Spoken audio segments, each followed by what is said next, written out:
Well, what about one of my other verboten topics? I'm onto this tonight as well. Meghan Markle, her privacy court case has emerged in England, and apparently, even though they're denied having any briefing of their unauthorised biography, a detailed communique was put out through her media advisor where they met with the authors. It contradicts all the false claims that the conversations were private and they didn't participate. How can we believe her ever again, Teena? Well, we can't. I think Piers Morgan got it right about 8 months ago when he said he didn't believe her then and walked off his job. He still doesn't believe her now. It's also vindicated her father, who fought this all along. And I mean, she's apologising to the court now, saying she didn't see the email. It wasn't a single email. There were 31 emails, Cory, and about 5 different dot points. I mean, clearly she's manipulative. She knows how to work the system. She wants to control how her and Harry are perceived. Sadly, I think she's Wallis Simpson reincarnated and is going to drag Harry down a very dark path. It's a shame for the royal family, and I hope the family cut them off and don't let them continue to use these titles to profit.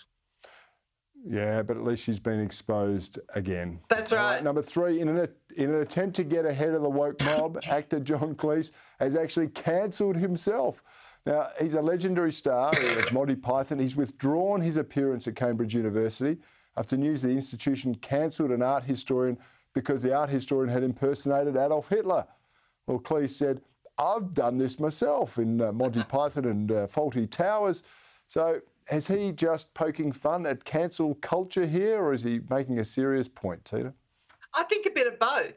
You know, I think the cancel culture infuriates him. I mean, he's a Cambridge old boy, and I think there was a great excitement at him speaking. And I think, you know, he's cancelled himself to prove a point, and he's offered to speak somewhere that is totally woke free. So he's covered everything, Cory. But I think it's about time. I mean, clearly he would have been hammered anyway had he done the speech from quarters of that university. So I think he's done the right thing.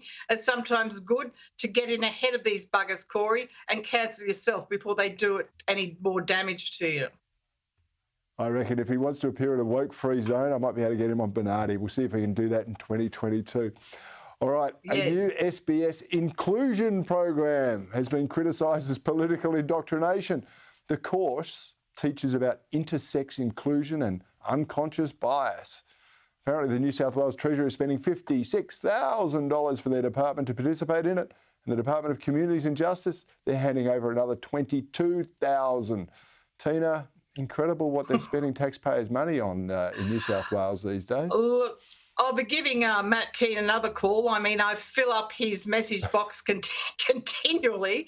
But the thing is, it's far from being inclusive, Cory. You know, this is something that really just tells people how to hate white people. It's crazy, and that amount of money, I mean, into that public service, it's ridiculous.